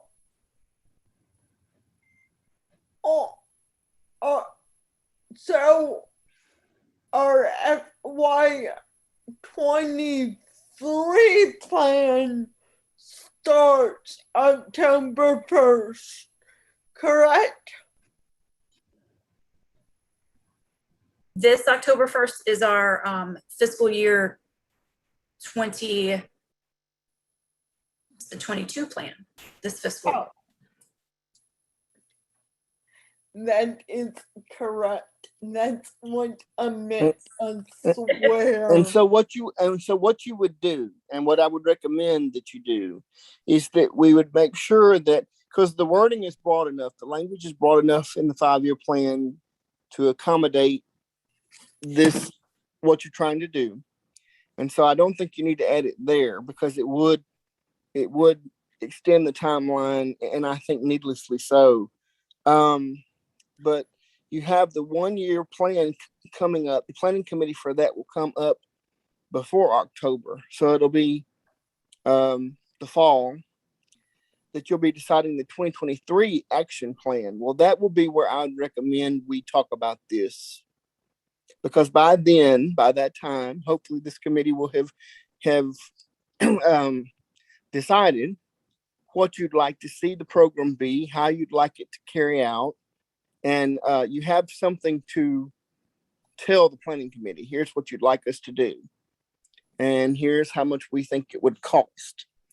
And of course, we will be a partner in this. We won't fully be the only funding agent, and we understand that, but we obviously are committed to, by having this committee and having this discussion, we're obviously committed to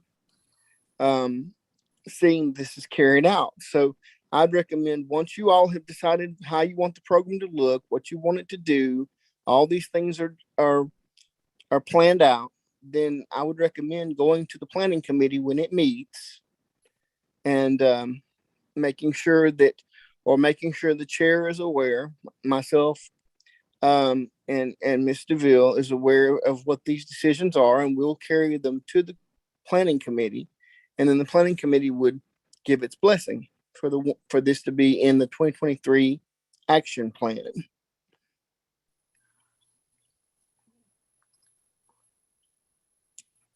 Does that help? I think so. So thank you for that explanation. It's always good to have further clarification.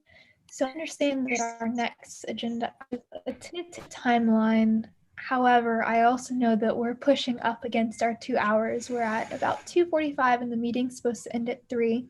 So I want to get the opinion on the committee on whether or not you guys want to try to start forming that tentative timeline or save this agenda item for next meeting so we can kind of allot some more time and thought to it. What do you guys think? I think we can take a look at that manual, like you had sent us with the requirements of the YLF, and that would probably give us a much better time. Can you email that link, Miss Amy? The link to the manual? Yes, ma'am. Yes, ma'am. We will get that out. Thank you. So, Ms. Nicole, you're suggesting that right now, instead of doing the tentative timeline, we go over the manual, just for clarification. Okay. So we don't start all this planning and then we figure out we forgot something or we had to do something and we miss it. I think that's a great idea. Is everyone in agreement with that?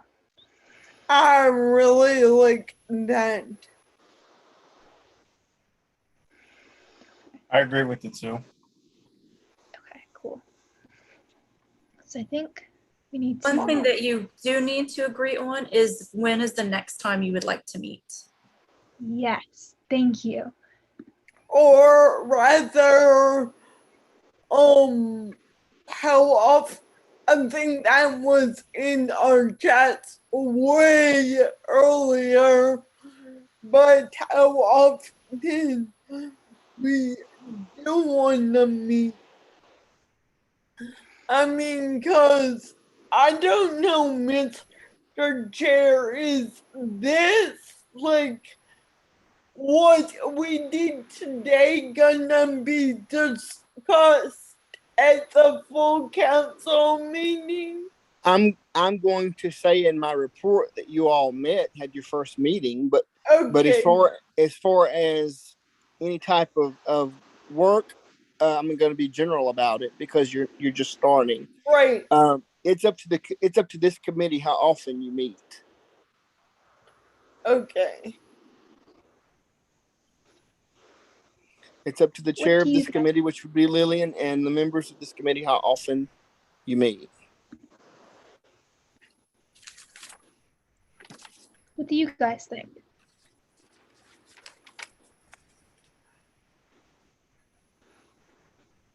Mr. Chair, since we have a tentative, maybe let's say we have our forum 2 or 3 years out, based on that sort of information, since we know it'll take a while to develop something like this, how often would you suggest that we meet? I would suggest quarterly. Okay. Yeah. At a minimum, about every 3 months, I would meet. What do the rest of you think about that? I was also thinking quarterly.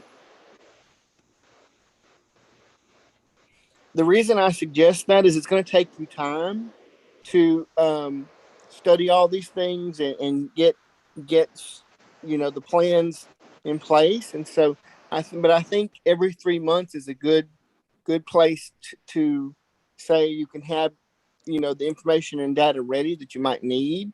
Because one thing when you're gathering data, sometimes it's easy to find and sometimes it's not so easy to find. And so that would give you enough time to gather whatever information you might need to gather to make decisions. but then also not be too much time where you don't remember what transpired or what's happened. So that's the reason for my suggestion there. But you guys were free to use it or not. You can, as I said, you guys can meet as often as you deem necessary, and you can get a quorum to do so.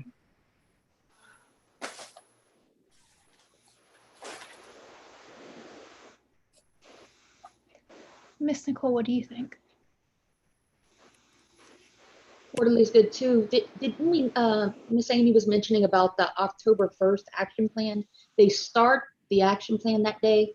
So we could meet like this in 3 months, or do we need to meet before that action plan date? I was kind of confused about that. I would, in that case, I mean, you don't have to meet before it, but I would recommend it, because I think at that point you'll probably have information of what you'd like, how you'd like this to form. I think how it's going to form is going to be more clear to you by the next meeting. And so that'll give you more data to give to the planning committee, or give us more data to make sure the planning committee gets it. Because we'll make sure the planning committee gets this information. It's just that, you want to make sure that you have, because the planning committee is going to want to know two things.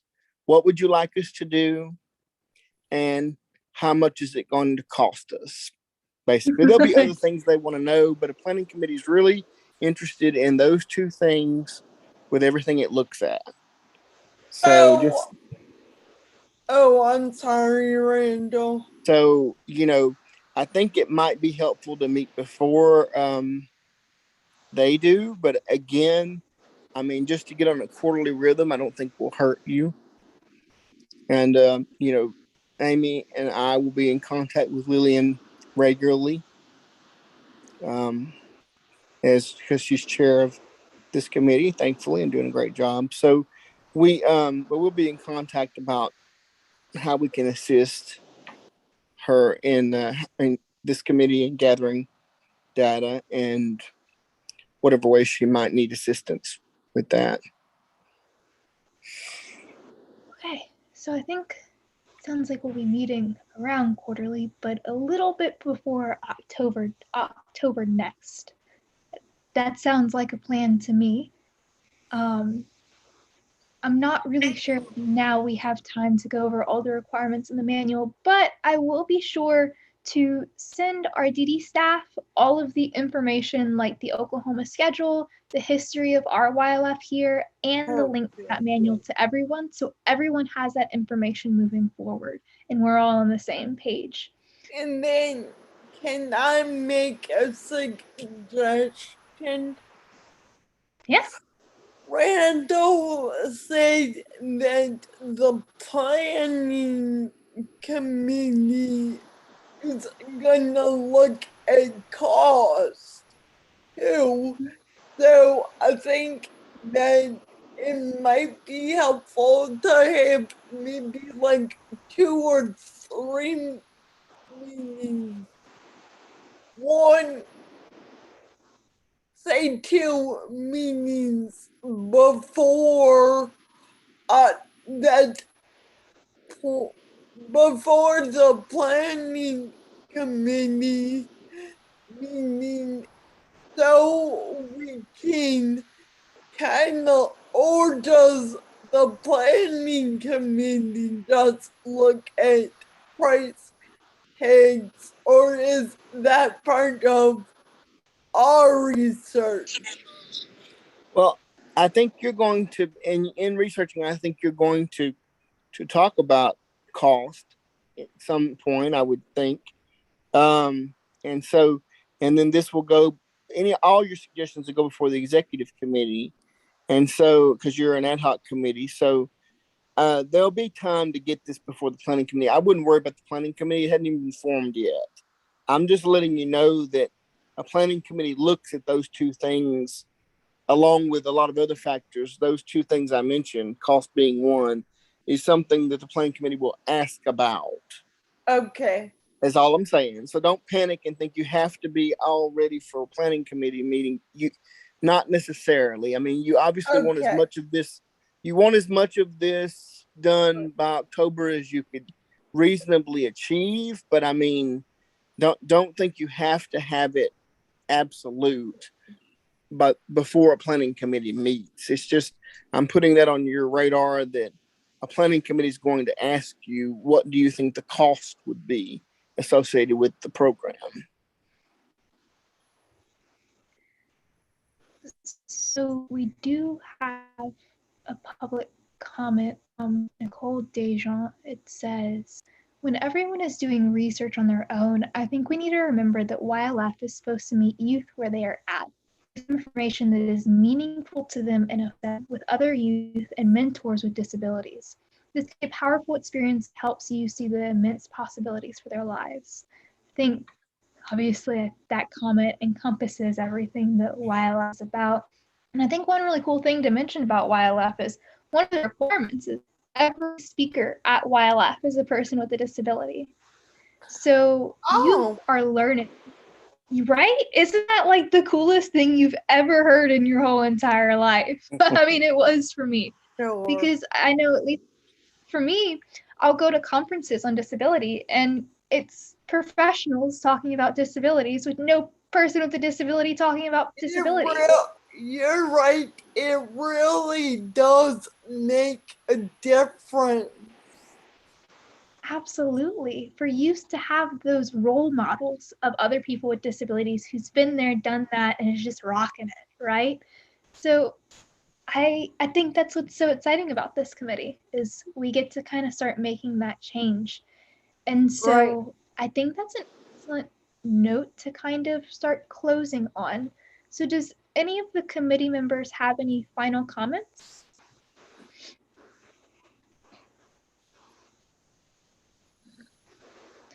Okay, and I think now we have public comment. So does any of our guests have any comments?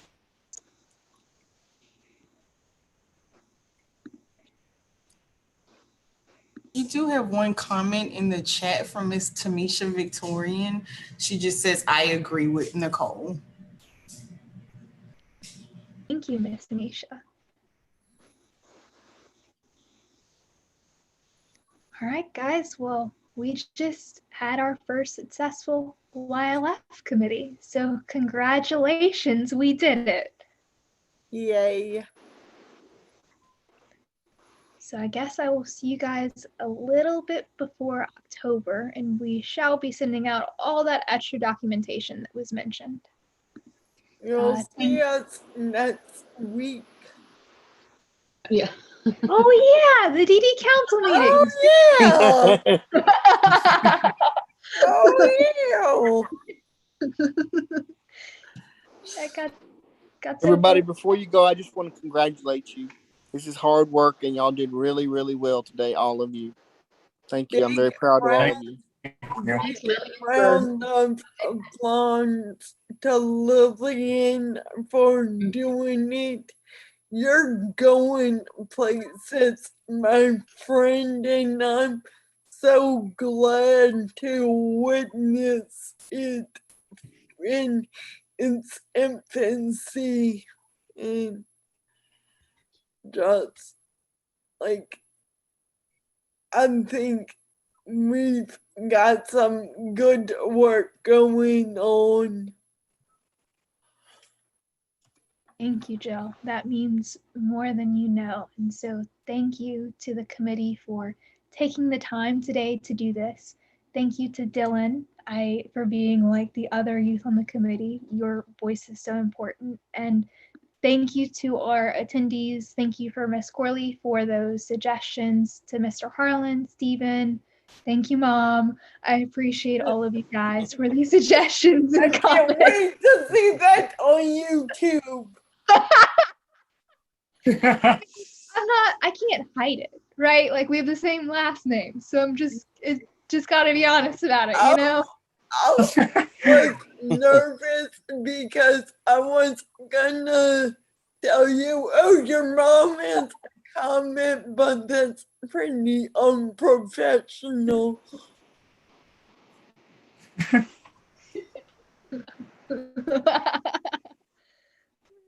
Well, thank you, everyone. Great job, appreciate Lillian. it. Thanks. All right. Bye, guys. All right, bye. Thank Bye, you. everyone.